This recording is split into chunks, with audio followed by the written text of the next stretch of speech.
Alrighty, so since it is 1 o'clock, I think we're gonna get going here.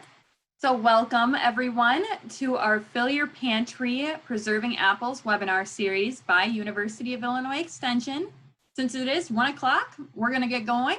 Before we start, we do wanna make sure that your microphone is muted, prevent any background sound during the presentation, and to make sure your camera is turned off. So we have a really strong bandwidth with the number of people we have on the call. All right. So today is our 7th of our 8 webinars in the Fill Your Pantry series, followed from the previous canning, freezing, fermenting, drying, and then our last couple specialty webinars we've done on jams and jellies and pickling. We have one more yet, and that's next week, and that's on tomatoes, so another one of our specialty webinars. All of our webinars are being recorded, and they are all up now, finally, on our website. So if you go to go.illinois.edu/nutritionwell, you'll find them all there. All the recordings are there. If you scroll down to the bottom of the page, find recorded webinars, and they're all listed, as well as our last series we did on health at home. We have those recordings on there as well. Please feel free to use that chat box today to ask questions. We are keeping track of all the questions, so both Susan and I will be answering at the end of the presentation. We do ask that you please refrain from answering questions in the chat box, just because we want to make sure we're providing you with the most up-to-date research-based information. We also want to respect everyone's time.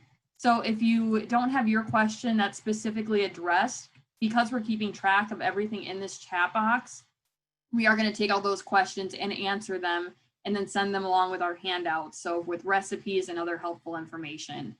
And you should be getting that in the next 10 to 15 days after filling out our survey. Otherwise, it's about 2-3 weeks when we get them eventually onto our website. But this recording, so if you have to run out today, this recording will be available tomorrow on that same website I shared. Alrighty, for those who don't know, University of Illinois Extension is the flagship outreach effort of University of Illinois at Urbana-Champaign. We offer research-based educational programming to residents of Illinois in all 102 of our counties and well beyond that. So let me introduce myself first. My name is Lisa Peterson. I'm a nutrition and wellness educator with University of Illinois Extension. I work in Christian, Jersey, Macoupin, and Montgomery counties in West Central Illinois, and I'll let my co-presenter Susan introduce herself. Thanks, Lisa, and welcome to everybody. Good afternoon. We're glad to be here and excited to present this webinar, Preserving Apples. I am Susan Glassman. I also am a University of Illinois Extension nutrition and wellness educator, and you can see my picture, and I serve Bureau, LaSalle, Marshall, and Putnam counties up here in the north central part of the state. So we'll get started. And first, we'll talk about apples. And of course, we all know how important an apple a day is. There's an apple to suit almost everyone's taste. So choose one to eat daily. You can eat an apple or you can preserve an apple as you learn all of this information today. Apples are low in calories. One medium apple provides 80 calories. They naturally freshen your mouth and clean your breath. They're inexpensive food sources. They're shelf stable, and you can carry an apple with you for a healthy snack. Apples are full of vitamins, and with the skin, they are high in vitamin C and a source of both soluble and insoluble fiber. Because they're high in fiber, they are a great cleaner for your digestive system, and they are used in many products and lots of preserves, which we'll learn about today. We'll start with looking at all of the different varieties of apples, and Lisa put the slide together looking at all of the different products that we're featuring today. And so you can see the columns. We have pies and baking and juicing and cider, sauces and butter, canning, freezing, and dehydrating, and it lists all of the best apple varieties to choose. You will be able to look more closely at this information when you receive our handout. But I'll ask you a question. As you study the list, do you notice one apple that's in every category? I'll give you a chance to look. Can you guess which one? You're right. It's the Granny Smith apple. and that tartness is important. We want recipes to offer tart and sweet apples, and so it pairs nicely together for delicious tasting recipes. I'm looking forward to the apple harvest. I'm sure you are too. The apple actually is a member of the rose family. And when we look worldwide, there are 7,500 different varieties of apples. And in the US, we enjoy over 2,500 types of different varieties. They're grown in all 50 states. And the Gold Rush apple was named the Illinois state fruit in 2007. So today we're going to discuss preservation methods. We've included freezing, canning, dehydrating, juicing, and vinegar. And there is a lot of information to cover here. We will not have time to share all of the recipe amounts and details, but we will be highlighting the methods and the food safety. We've used tested recipes from the National Center for Home and Food Preservation at University of Georgia, and our recipes will be included in our handout. Okay, I'm going to turn it back to Lisa. Thanks, Susan. All right. So now we're going to talk a little bit about apples by the numbers. So measuring apples can be a little bit confusing. I mean, some recipes call for weights, others call for the number of apples, some call by cups. This is especially true when we're talking about different ways to preserve apples. So for example, 1 bushel of apples is somewhere between 18 to 20 quarts of apple slices, which essentially makes 15 to 20 quarts of applesauce. Breaking that down even further, a half a bushel of apples makes 8 to 10 quarts of applesauce. Half a peck is 5 to 6 pounds. That makes about 5 pints of applesauce. So there's a lot of numbers out there with this. And even looking at pie, sometimes we don't even know how many apples we need for 1 9-inch pie. And it's somewhere between 5 to 7 medium apples. So when we're looking at apples by the numbers, the scale can really be your best friend in your kitchen, especially with preservation. This information on apple measurement will be in your handout with additional details breaking down these apples based on what you're making, which will be nice and hopefully helpful for you as well. So before we bring out our apples for preservation, we do want to make sure that the kitchen, the equipment, and ourselves are clean. So a recent study by the USDA actually found 97% of people are not correctly washing their hands. So that's pretty crazy. That's a high amount of people. So anytime we begin working in that kitchen, it's important we're washing our hands and that we have our hair pulled back so we don't have any stray hairs falling into our food. Also, if you're not feeling well, you definitely don't want to be in that kitchen trying to preserve your food. Because when we're preserving, we're really trying to limit all that unwanted bacteria so the life of our food can last for 6 months for up to a year. And also making sure that all the equipment we're using is clean, as well as the utensils and our workspace, and sanitize when necessary. And before we move on from cleaning, I did want to briefly mention the difference between cleaning, sanitizing, and sterilizing, especially when it comes to canning. So cleaning is removing visible dirt or debris. When we sanitize, we reduce microorganisms down to a safe level. And when we sterilize, we kill all microorganisms. So when canning, sterilizing jars is necessary for recipes that are processed shorter than 10 minutes. So typically we see this with jams and jellies. This has been asked in our previous webinars. Well, can I sterilize everything? You can sterilize all your jars if you want to, but it is extra energy. And if your recipe is being processed for more than 10 minutes, it is unnecessary. So something to keep in mind. Alrighty. So after cleaning surfaces and gathering equipment, you're now ready to gather your apples and bring them into that kitchen. So the first thing you want to do is wash those apples. So use plenty of water. You can use a brush as well to make sure you're scrubbing them really nicely. Remove your stems and leaves. You do not need soap when you're washing apples. The Food and Drug Administration actually advises against using fruit and vegetable washes. Once rinsed, you can cut away any bruised or damaged areas on those apples. The reason we tell you to do that after rinsing is so we're not introducing new bacteria into the apple. All right, so now I'm going to pass it back over to Susan, who's going to go into the peeling. Thanks, Lisa. So I'll ask everybody, how do you peel your apples for processing? There's lots of different equipment. And when using your equipment, you want to make sure first that it's clean and sanitized. Lisa has talked about that. Some equipment for peeling apples is dishwasher safe. Others would need to be hand washed. But we looked at a couple of different methods for peeling and equipment. And I'll highlight the pictures we have up here. The first picture is someone using a peeler. And I also added that this would be the spot that we would add the paring knife because these are really easy to use pieces of equipment. They fit in our hands. They're light and they're portable. They're dishwasher safe. But if you have a lot of apples, they can be a little bit timely and it can maybe get a little hard to peel them all. And the other thing with our peelers and our paring knife is they don't core or slice.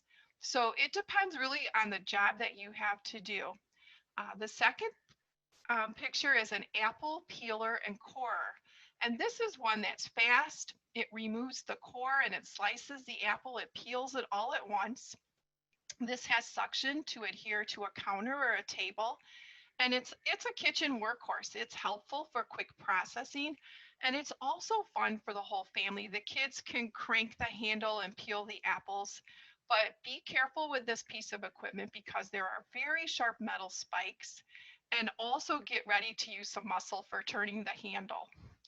The next picture I put up is an electric peeler, and this is a machine kind of that you load and away you go. You put the apple in, and it actually just turns on. You press a little button and it turns on and it peels right down the apple and it takes the peel off. It's fun to use. It's good for a few apples, but it's not something for large amounts of processing. The other thing with this piece of equipment, it's the most challenging for cleaning. You can take a few pieces off to put in the dishwasher, but then some needs to be hand washed and sanitized as well. And the last picture is our spiralizer, which can be added to stand mixers. And this also peels and cores and slices. It's dishwasher safe and easy to use, and it's ideal for many other types of foods. You can see in the picture there's some zucchini and then the apples as well. I do want to mention to be careful when assembling because this has very sharp blades. So always make sure you're paying attention to that and follow these appliance and equipment directions carefully. One interesting fact is when we wash apples, the one spot that's the hardest to wash is there's the stem and the blossom ends. They're the most difficult to clean. And if you look at this equipment, when we process it, you can see that a lot of it is designed to peel around those areas. Some of them automatically core, and so you're never really cutting that area or opening the fruit up to possible contamination from those areas. And then we're going to talk about browning. So which fruit browns the fastest? You got it. It's the apple. Um, Also, peaches, pears, and apricots darken quickly when they're exposed to air, and they can darken in thawing. But the minute you cut into an apple, that fruit begins to brown through. It's a process called enzymatic browning, which is an oxidation reaction between enzymes and iron in the apple and oxygen. Browning begins immediately at the first peel or cut, and you see the effect in minutes, and it's really a race against time. Luckily, there are several solutions we'll discuss for preventing the browning of apples. And one common ingredient in all browning solutions is time. They're all soaked for a recommended amount of time. Most here that we're discussing is about 3 to 5 minutes, or as the solution advises. But I'm going to quickly cover ascorbic acid powder or tablets and fruit juice dips, as well as honey dip and sodium bisulfite. And ascorbic acid is a common treatment to keep apples from browning. Ascorbic acid is vitamin C, and it's prepared in a dipping solution, or it can be added directly to the fruit or syrup, excuse me. Ascorbic acid dissolves easily in cold liquids, and it does not change the flavor of the fruit that it's treated. When you buy pure ascorbic acid crystals, you can get them from pharmacies. You can get them from the canning supply section of supermarkets or hardware stores. And you can buy ascorbic acid in the form also of vitamin C tablets. You're going to mix 1 teaspoon of powder, or you'll crush 6 500 milligram tablets, and you can crush them between the nested bowls of 2 spoons and dissolve them in 2 cups of water or other liquid before use. There may be some fillers in the tablets that make the liquid look cloudy, but that is not harmful. And if you see pieces of that crushed tablet, that's also harmless. You will make the solution and then dip the fruit into that water or the juice. Fruit fresh also fits in here, but it's a mixture of ascorbic acid and citric acid with a sugar base. And so you're going to follow the instruction, but this mixture is a little more expensive and a little less effective than pure ascorbic acid, but it's easier to use and dissolve. A fruit juice dip is another option. You can choose grape, orange, lemon, lime, or pineapple juice, and these all have high amounts of vitamin C to slow down browning. With fruit juice dips, it can change the flavor of the apple product. And so, to give an example, juice, you can use 1 with 3 tablespoons of lemon juice and soak your apples. That stops the enzyme responsible for oxidation and alter your apple's taste. You can create a honey solution made of a half a cup of sugar, a half a cup of honey, and 1.5 cups of boiling water. You'll cool that and then give your apples a dunk. The fruit stays fresh, add some extra. Susan? The last one we'll discuss is Yes, sodium Susan? bisalt. Can I have you And repeat? this should not be used for individuals with asthma. Susan. The sulfite dip is the most effective treatment. It can be ordered.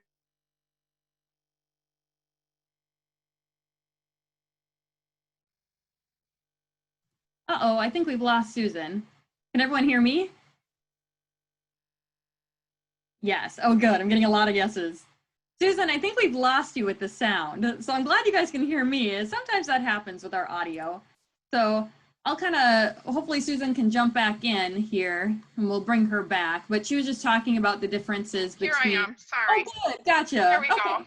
Okay, We where were lost we you. at? Oh man. So guys, where did we lose her? You started breaking up.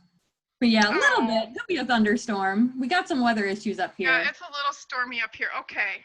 Sure. If you want to go back and kind of jump in where you're talking about, I heard you through the tablets, and then as you were starting to talk about fruit fresh, it started losing. Oh, okay. So yes, we'll go back up. So the tablets, we'll go to the fruit fresh, and you can pick up fruit fresh, which is a mixture of ascorbic and citric acid with a sugar base. And then you're going to follow that manufacturer's instruction for making your mixture. But fruit fresh is a little more expensive and a little less effective than the pure ascorbic acids that we were talking about. But they're easier to dissolve. Am I coming through okay, Lisa? We can hear you. Okay, good. I'm just checking. Okay, so then we'll cover our fruit fresh dip, which that can be grape, orange, lemon, lime, and pineapple juice. And these all slow down browning. What do they have in common? They're high in concentrations of citric acid or vitamin C. And that slows down that chemical reaction and prevents browning. With the fruit juice dip, remember, it can change the flavor of your apple product a bit. When you use lemon juice, we'll give you an example. You would mix 1 quart of water with 3 tablespoons of lemon juice and then soak your apples. Another form of treatment to prevent browning is the honey dip. And in honey, there is a compound that stops the enzyme responsible for oxidation. This is one of the methods too that will not unpleasantly alter your apple's taste. You can easily create a honey solution made of a half a cup of sugar, a half a cup of honey, and 1.5 cups of boiling water. You're going to cool that and then give the apples a dunk, and your fruit's going to stay fresh and bright. And this method does add some extra calories with those sugars. And now I'm going to cover sodium bisulfite. This should not be used for individuals with asthma. And a sulfite dip is, though, the most effective for long-term storage of dried apples. And you can order sodium bisulfite through your local pharmacy.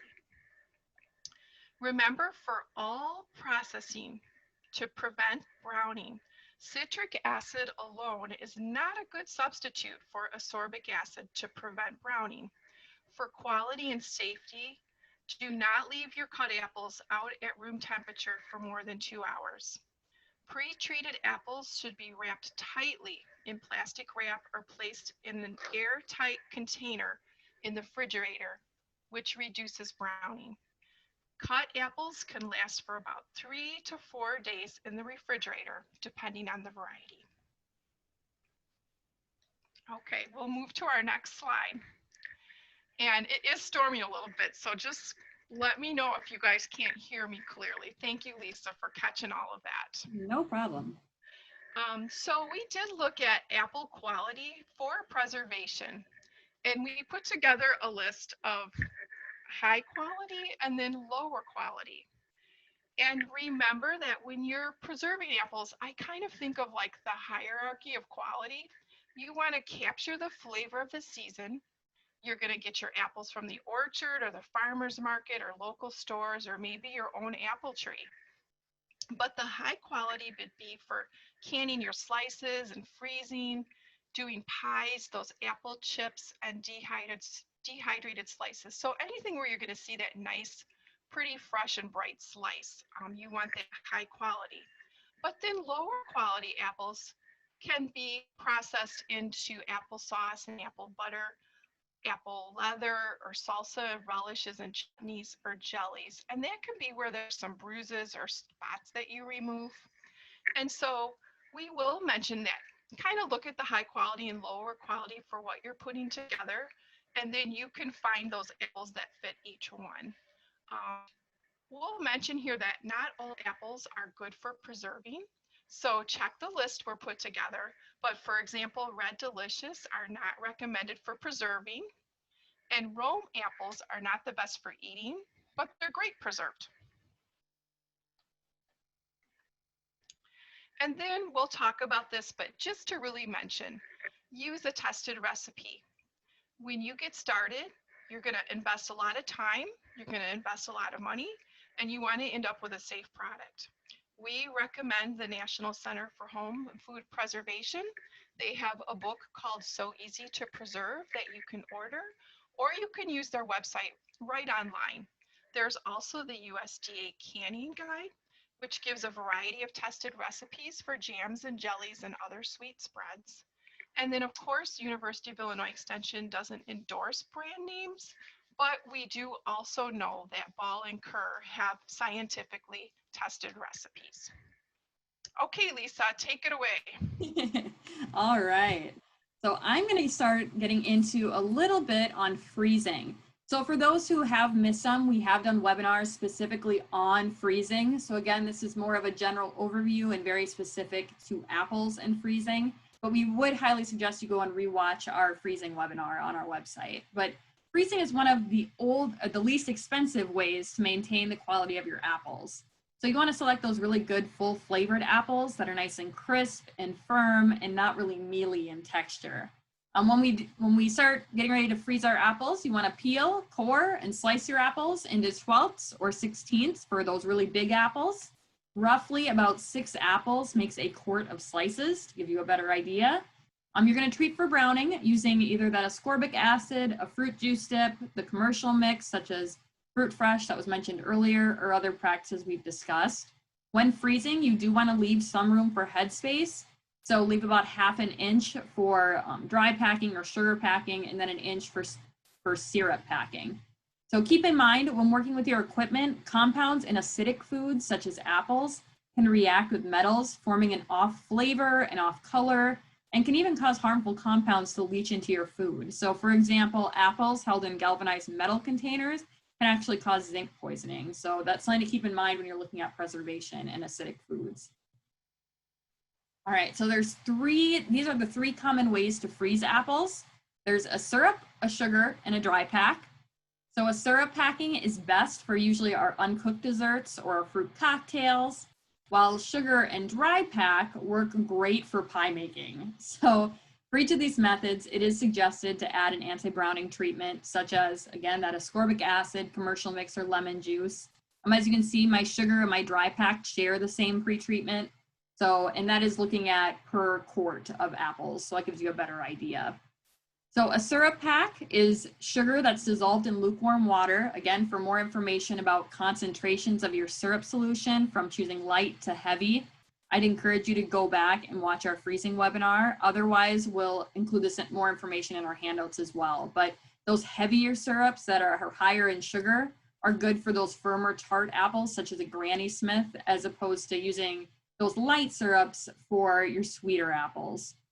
But once you've prepared your syrup and it's cooled down, then you go ahead and pour it over and around your fruit in those freezer containers. Generally, you're adding about a half a cup of syrup for every pint or 1 cup per quart of sliced apples. So once that syrup is added to the container, you press that fruit down so it's completely covered by that syrup, leaving again about an inch of headspace. And one way to help to make sure that that fruit is covered is placing a small piece of crumpled water-resistant paper. So I say that, and a lot of people are like, well, what's water-resistant paper? So that's like parchment paper or wax paper that can help hold that fruit down, and then you'll seal and freeze. So for sugar packing, so to that next method there, to make a sugar pack, you're gonna add that pre-treatment like we talked about, and then you're gonna sprinkle a half a cup of sugar per quart of apples. So you're gonna sprinkle it all over your fruit and gently mix it until those juices are drawn out and that sugar is dissolved. Keep in mind, you can use sugar substitutes like saccharin, aspartame, or sucralose. Just remember that artificial sweeteners, they're gonna give you that nice sweet flavor, but they won't give you that color protection or that added thickness that sugar produces. So, and also look at the labels on those sweeteners to get that sugar equivalence correct. All right, so the last one I have listed up here is dry packing. So dry packing is, again, you want to pre-treat it first to prevent that browning and then freeze it. Pre-treated apple slices can also be frozen on a tray first and then packed in containers as soon as they're frozen. That can make them easier to remove from the containers later as well. Pack apples into those freezer bags or freezer containers, pressing all the air out, and seal and freeze. Unsweetened apples or dry packing do lose quality faster than those sugar and syrup packed apples. Other methods I don't have up there are you can freeze apples in water, in juice, or a pectin syrup. And the pectin syrup is a mix of a powdered pectin and water. Pectin syrups typically help apples retain a better texture than if it's frozen in water or juice. And these unsweetened mixtures freeze apples harder as well, and they do take longer to thaw. So things to keep in mind. And always, always, always make sure you label your apples so you know when you put them in the freezer and you don't have those mystery foods in the back. And typically they keep for best quality for anywhere from 8 to 12 months. So things to keep in mind. Alrighty, so I am going to be getting into detail later about canning applesauce, but freezing is another great option for it. So I have a few general tips for best quality when we freeze our applesauce. You can actually improve the color of applesauce when it freezes by adding ascorbic acid or lemon juice or those commercial mixes. After cooking that sauce, you want to make sure you cool it down really well before you freeze it. One easy way to cool it down fast is using an ice water bath and mixing it as it's cooling and then changing that water as needed. You're going to pack these in rigid containers, leaving about a ½ inch of headspace for pint and an inch for quart-sized containers. Make sure you do wipe down those containers really well so nothing gets on that lid. So, because if something's on that lid, that could loosen the seal and it won't seal as nicely as you'd like it to. And then if you're going to thaw, you can always thaw in the refrigerator for these, or we suggest you thaw in the refrigerator. For freezing apple pie filling, so one suggestion is using something like tapioca or modified food starch instead of using those thickeners of flour or cornstarch, mainly because they have a little bit better stability in the freezer compared to flour and cornstarch. One other great suggestion, and we have it on our slide here, is when you're making this apple pie filling, is to put it in a pie pan like you would to bake it. Instead of putting it into the oven, you're going to put it in the freezer in that pie pan. So make sure you have foil around it. And once it's frozen, you're gonna fold the edges of that foil over the filling and then remove the pan and put it in a freezer bag. So when you're ready to use that frozen pie filling, all you have to do is take it out, place the pie-shaped frozen filling into a pastry-lined pan, and bake as usual. You're gonna add maybe an extra 20 to 25 minutes of extra time to make sure that that fruit is cooked thoroughly, or heated thoroughly. This method also works for freezing pie filling in a casserole or a crisp or a cobbler as well. And just a reminder, anytime you're working with freezing, you always want to make sure your freezer is set at 0 degrees or below. All right, and I'm going to pass it on back to Susan, who's going to get into canning. Great, thanks, Lisa.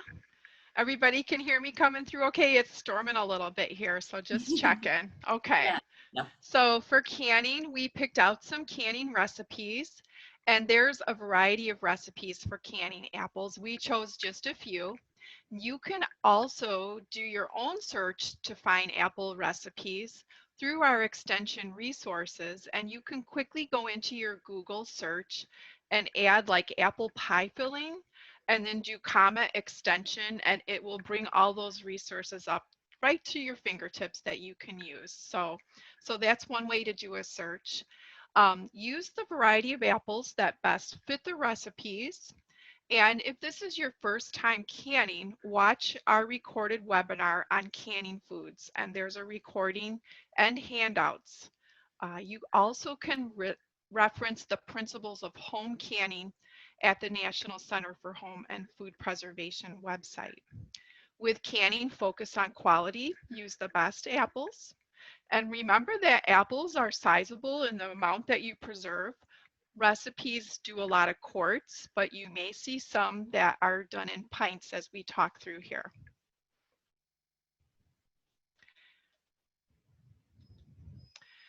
There are methods of canning, and here we're going to discuss that there are only 2 methods for heat processing home preserved foods. These methods are considered safe, and that is the boiling water bath canner and the pressure canner. The boiling water bath canner heats foods to a boiling water temperature of 212 degrees. This destroys most pathogens used for high acid foods. And what are high acid foods? We've listed them on the slide. That would be fruits and jams and jellies, tomatoes, figs with added acid, pickled products, and fermented foods. The other method of canning is the pressure canner, and this uses steam pressure to bring the temperature up to 240 degrees. This temperature will destroy all pathogens, including the one that survives boiling water temperatures, Clostridium botulinum, a potential deadly bacterium known as botulism. A dial gauge or weighted gauge canner is the only safe way to can low acid foods. Low acid foods include meats and poultry and fish, seafood, vegetables, broths, dried beans, and mixed foods. And mixed foods would be low acid and high acid foods mixed together. This does not include any other methods like pressure cookers or microwaves or ovens, slow cookers or dishwashers, or the sun, or basically other creative ways are the newest fad. When processing apples, 19 pounds will yield 7 quarts, and 12¼ pounds will yield 9 pints.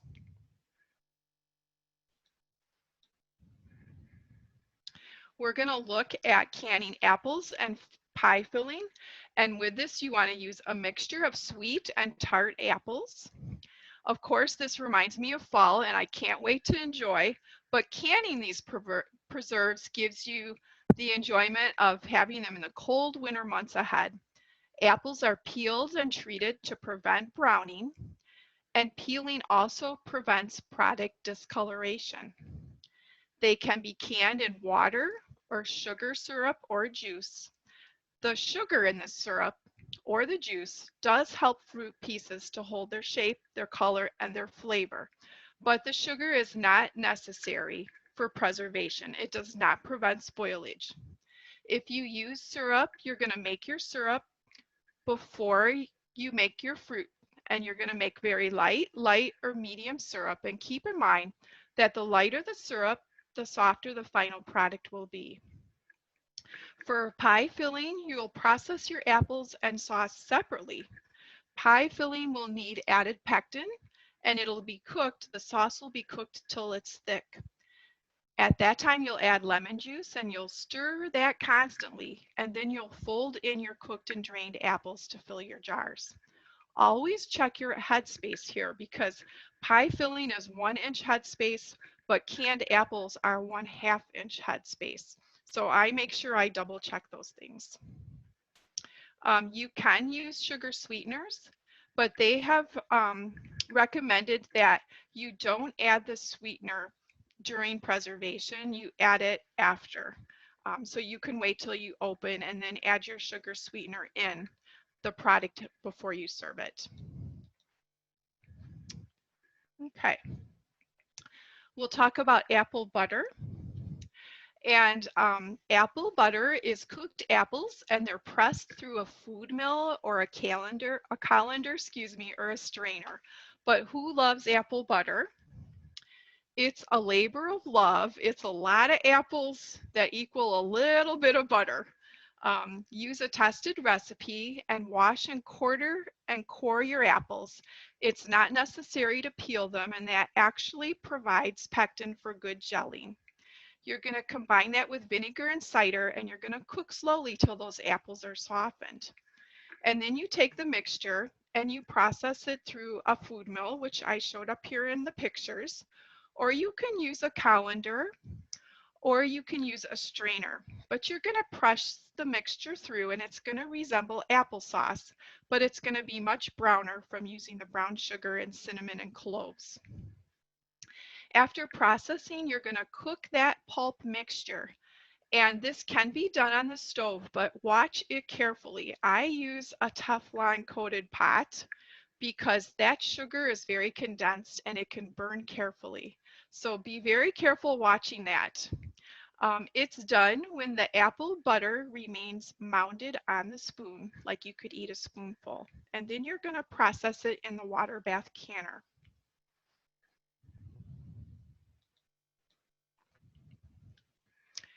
Then we're going to look at apple salsa, and the recipe we chose, and all of our recipes we chose, were from the National Center for Home and Food Preservation. That's a peach apple salsa that we looked at. And salsas can spice up a meal or a snack. They also are enjoyed for intense flavors and colors. Apples can be used in salsas. And the peach apple salsa captures the sweetness of peaches with the tartness of apples, and it's a delicious taste for your palate. Salsas include vinegar, lemon, or lime juice, and it's important to follow the recipe and the types and amounts of ingredients that are required in canning. Improperly canned salsas have been implicated in more than one outbreak of botulism poisoning. If it's your personal favorite and not a tested recipe, it's best to eat your salsa creation. You can have it fresh. You can store it in the refrigerator for several days up to a week, or you can freeze it for longer storage. Apple relish and chutneys are a form of pickling. Again, never alter the amount of vinegar, food, or water in these recipes when canning. And apple relish is the top picture. It's a delicious way to enjoy this season. Your apples are washed and peeled and cored and treated for browning, and then they're finely chopped and added to a pickling mixture of white vinegar with sugar and pickling spices like cloves and cinnamon and allspice. It has chopped serrano peppers to make this relish, and it's processed through the water bath canner. This relish pairs well with savory meats and cheeses, and it comes in handy through upcoming holiday season or for family style meals. The chutney is the second picture, and you can see the difference between the two. Chutney is a term that refers to condiments and comes from India. Chutneys are made from fruit and most times contain a dried fruit. They're more savory than an apple relish. Chutney contains, for apple chutney, it contains spicy peppers with mustard seed and garlic and then raisins. This too is cooked in the vinegar base, but here a chutney is simmered slowly and thickened. And it can either be smooth or chunky, but chutneys hold their shape more than you'll see. They're kind of like a jam, and they're very different. A chutney and a relish is very different. Of course, we used those tested recipes, and you can find both of them for apple butter and apple chutney at their website. Okay, we're going to finish up with apple jelly, which you can make without adding pectin. Remember, we talked about removing the stem and the blossom end where we find the most contamination on the apple, and it's very hard to wash and remove. And this is where you watch natural pectin at work. And pectin is a natural gelling ingredient. It comes from apples and citrus fruit. It gives plants their structure, and apples are a significant source of pectin. You're going to sort and wash and remove the stem and the end, but you don't have to peel or core when making apple jelly. We want the peel and the core because this is where we find that natural pectin. After boiling, you're going to strain this mixture, and then you're going to measure and you're going to add in your other ingredients. You'll boil again, and your jelly will be done when you can use the sheet test dip with your spoon. And that is covered in our previous webinars on jams and jellies. Remember, for apple jelly, it's processed for 5 minutes. So there we go back to that less than 10 minutes, which means you need to sterilize those jars. Okay, I'm going to turn it over to Lisa for applesauce. Yes, thank you, Susan. All right, so we're going to get into, there we go, into applesauce. So applesauce can be made in a variety of different ways. I teach these classes a lot in the fall in person, talking about making it with slow cookers on the stovetop, using those fancy electric pressure cookers like the Instant Pot, for example.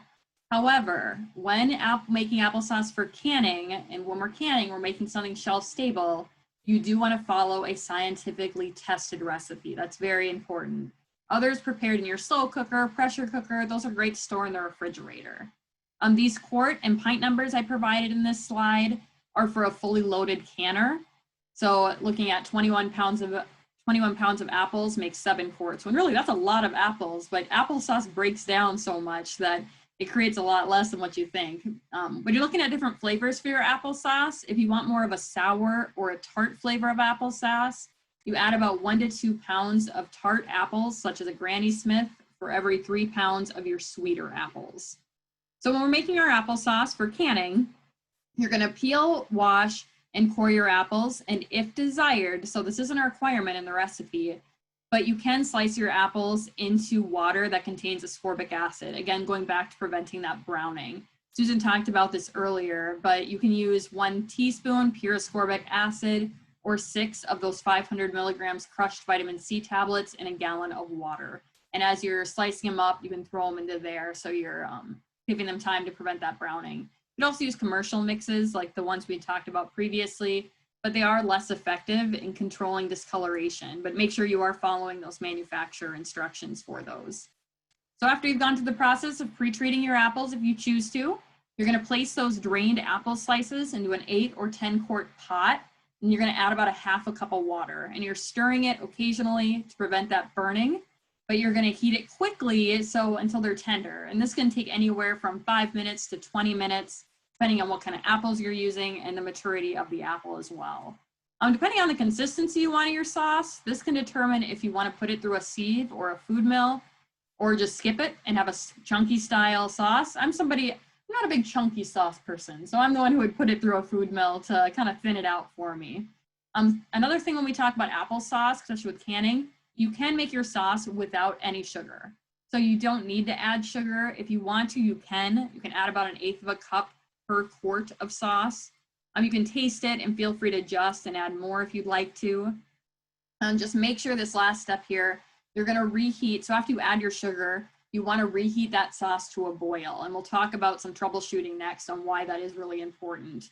And then you're going to fill your jars with that hot sauce, leaving about 1/2 inch of headspace there, and adjust your lids and process. So apples can be processed in either a boiling water bath or a pressure canner. We will be providing recipes in the handouts for this as well, but you can also get these, if you're somebody who wants these right now, you can go to the National Center for Home Food Preservation, like we've talked about previously, and get the recipe for canning applesauce.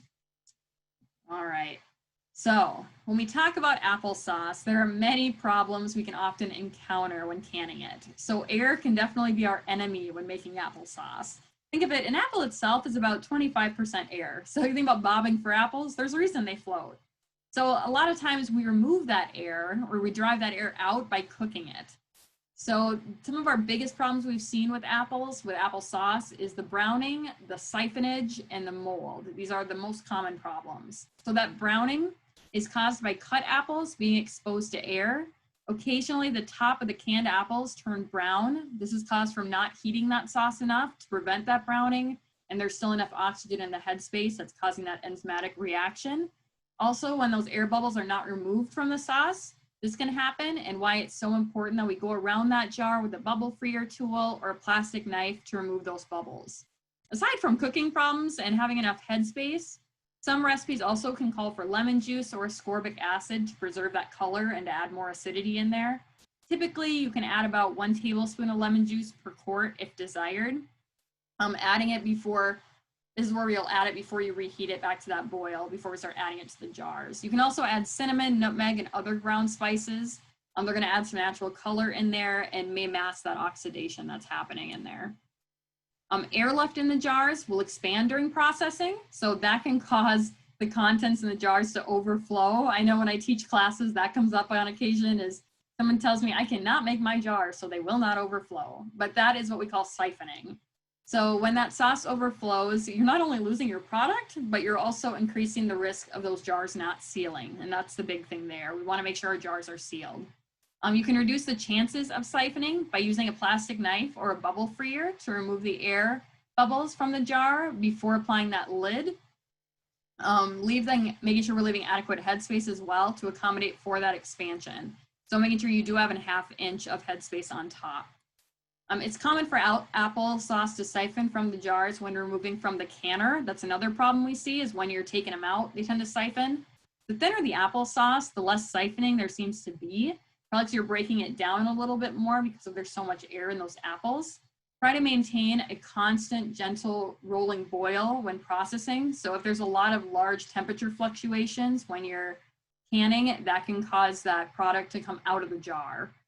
Another technique that can help with reducing siphoning is when the processing time is complete, so you finished with the time, set the canner off the heat and remove the canner lid, and then wait 5 to 10 minutes before removing the jars. This will help with equalizing that temperature a little bit more.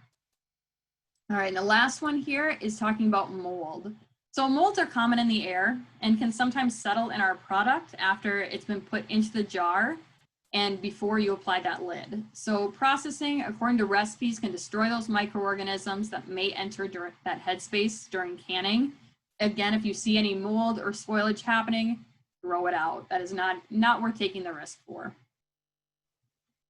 All right, so as previously mentioned in canning, pickling, our jams and jellies webinar, headspace is extremely important to allow room for that food to expand. So having a ruler or a headspace tool is great to keep close by when canning, just to make sure you have enough headspace. Because we're talking about a variety of canning different types of apple products, we wanted to provide you with some information as just a good review for headspace.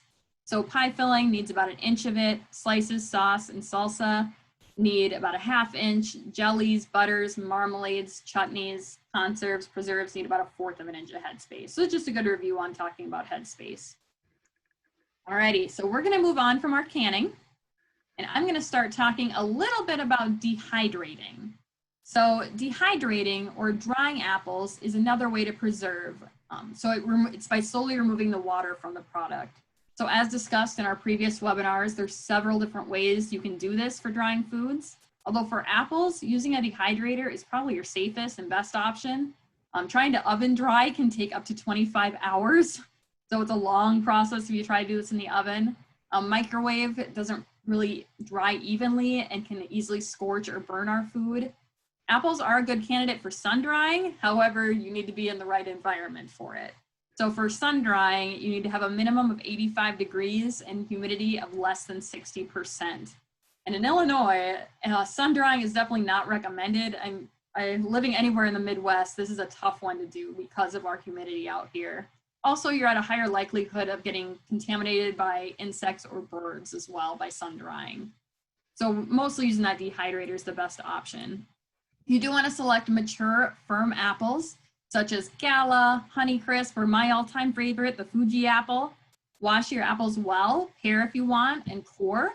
Apples can be dehydrated in rings, 1/8 to 1/4 inch slices that are thick, quartered or in eighths. Feel free to leave the peels on. Actually, unpeeled apples are dry a little bit faster than peeled, so fun fact there.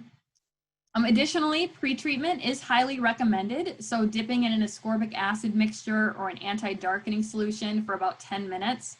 The sodium bisulfate or sulfate dip that Susan had talked about are the most effective, again, against browning for long-term storage of dried apples. But again, if you have asthma or severe allergies, it isn't encouraged. Blanching apples or ascorbic acid mixes are effective for short-term storage. If you're like me, when we make apple chips, they usually go pretty fast. I don't manage to keep them for longer than 4 to 5 months. So that's one thing to keep in mind as well, is how fast you're gonna be eating them when we talk about these pre-treatments.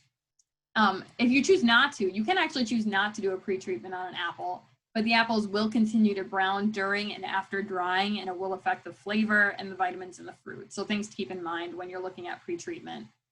So once we've gone through the process, we've pre-treated and we've drained our apples from that pre-treatment. You're going to arrange them on a single layer, and you'll dry until they're soft and pliable and leathery, and there's no moist area in the center when they're cut. I have up here dehydrate at 140 degrees for about 6 to 12 hours. So again, you can actually test this by folding the pieces in half, and they shouldn't stick together. So that's one way to test to know if it's effective. The last step here is conditioning. So that's after we're done drying. Apples typically want a content of about 20% water when they're dried. But since not all pieces dry the same, this is where we're going to do something called conditioning. And what we do is we place them in a jar, seal the container, and we shake it for about 7 to 10 days. And if condensation develops, that's when you return the fruit to the dehydrator for further drying. You want to keep these in a cool, dark place.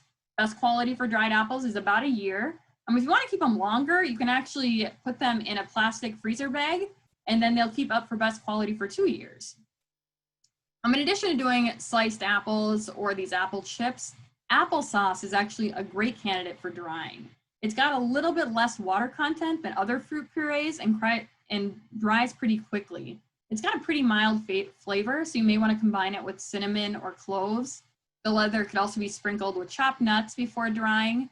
But dehydrated fruit overall are great snacks. They can be chopped and used in breads and salads. You can also reconstitute dried apples by boiling and soaking them. But again, for more details on drying, please go back and listen to our webinar on drying. And I'm going to hand it right back over to Susan, who's going to talk about making apple cider and canning juice. Okay, thank you, Lisa. So here comes our slide on apple cider. And remember that you need to heat cider to at least 160 to kill any bacteria. And cider is another good use for lower quality apples. Your apples don't have to be flawless, but they do have to be free from spoilage. Like, you don't want apples that are grainy or have soft interiors or wrinkled or broken skin. You don't want them to have any discoloration or mold, because they can cause the cider to ferment. And then you go from cider to like hard cider. Apples can be contaminated by bacteria from soil, water, animal sources, from lack of sanitation when preparing or processing. And this is during or after harvest and right up to the point of eating. So always wash your apples and use a tested recipe. Like I said, you want to heat cider to that 160 degrees to kill bacteria. Unpasteurized or fresh cider contains bacteria that can cause illness like E. coli or salmonella. And you want to store your heat-treated cider in the refrigerator. It's not going to be canned and processed through the canner. you want to use it within 5 days, or you can freeze your cider. And for apple juice, I'll just quickly mention that we did a large search for extension recipes and also at the National Center for Home and Food Preservation. They recommended to buy fresh juice from a local cider maker within 24 hours after it had been pressed, and then you can heat it at home to a simmering 185 to 210 degrees. You can pour it into your juice jars and you can process it. There are recipes at our other resources that we shared for apple juice. And so if you have questions on that, we can send you the information. The last thing we'll talk about is apple storage, and you're going to store according to your preservation method. We put together a slide with information on these tested recipes. And everybody's still there, Lisa? Okay, good. Just double checking. Dehydrated apples and apple leather are for a year, and if you're going to freeze dehydrated apples, it can go for 2 years.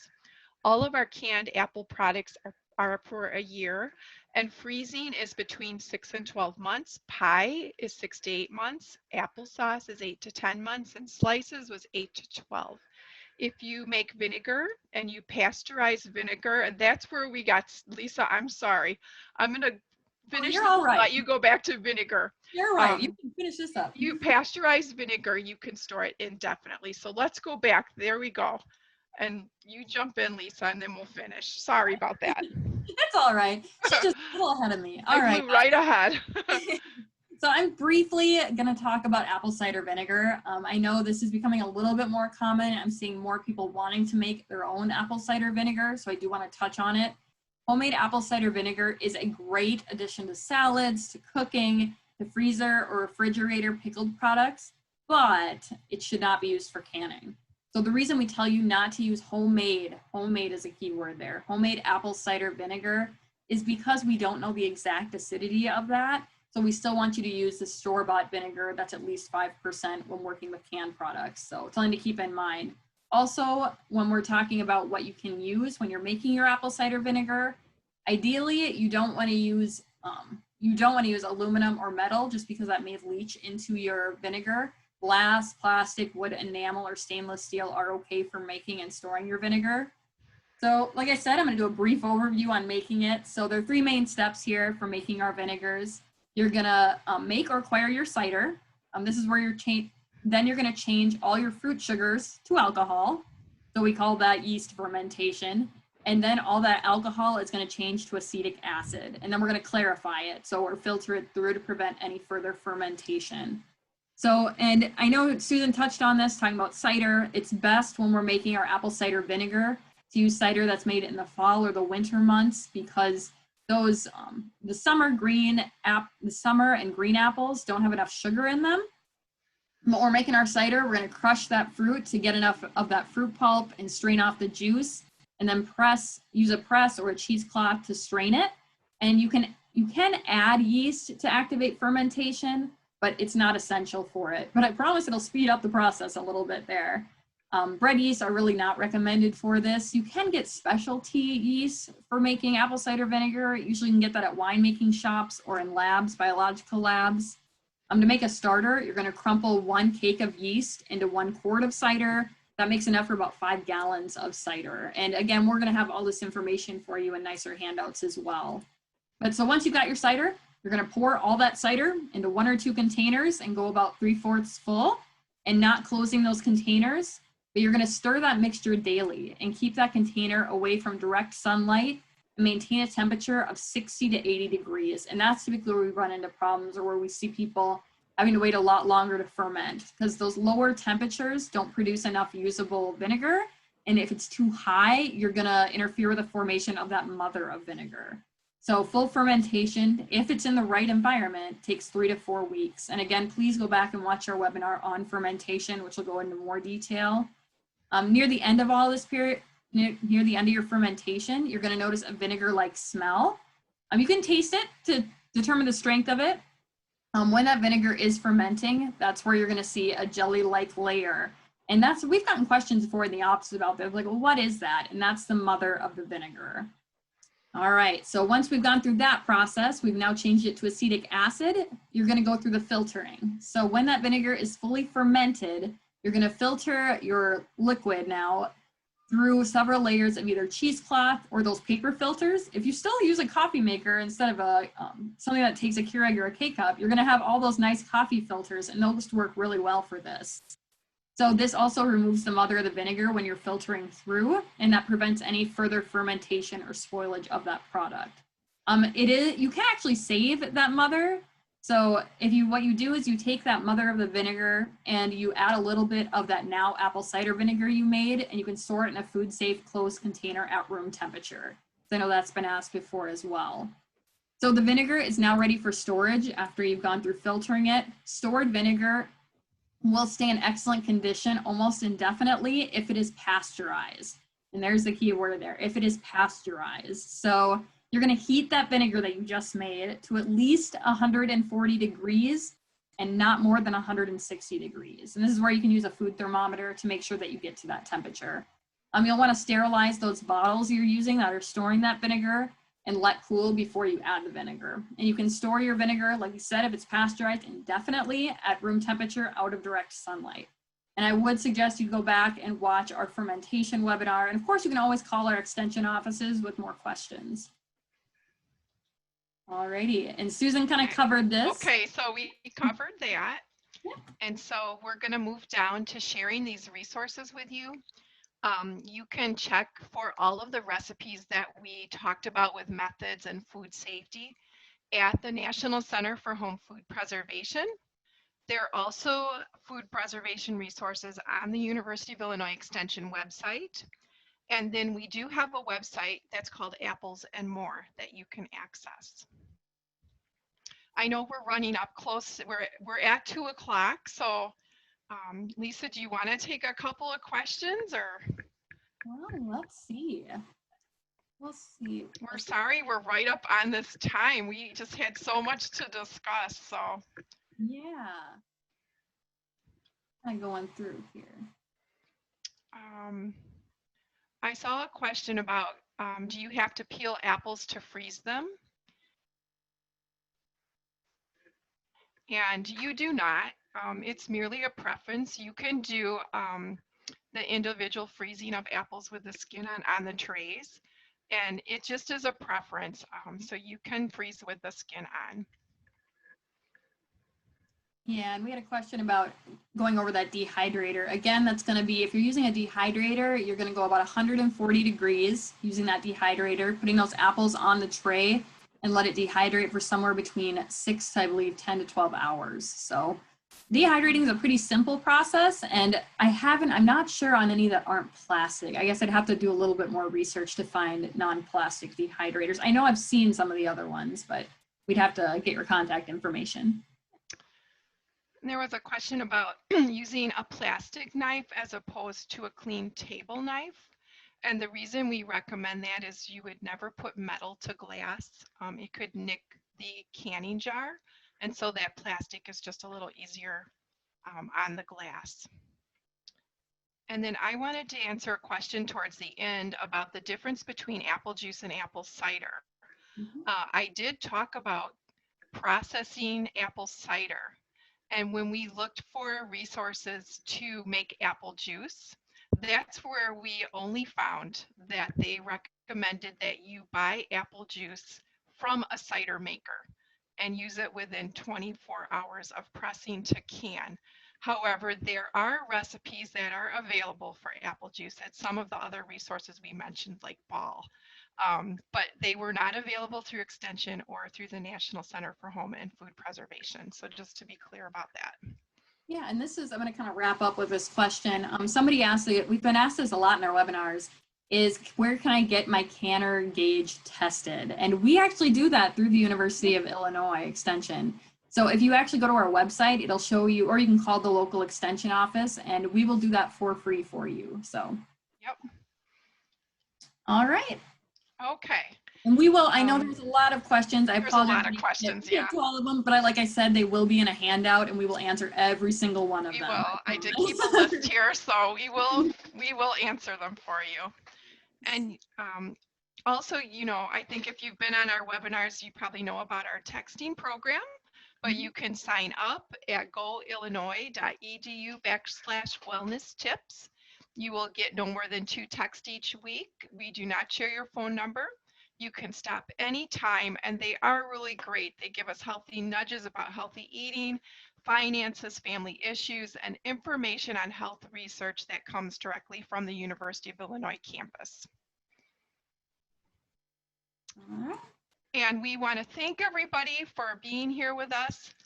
There are additional resources to explore. We have our YouTube videos under What's Cooking with Mary Liz Wright, our website, extension.illinois.edu, and our Around the Table Facebook page. Next week, we're going to wrap up our last webinar in the Fill Your Pantry series. It's on processing tomatoes at home, and we'll have educator Jenna Smith and Lisa will be back with us moderating.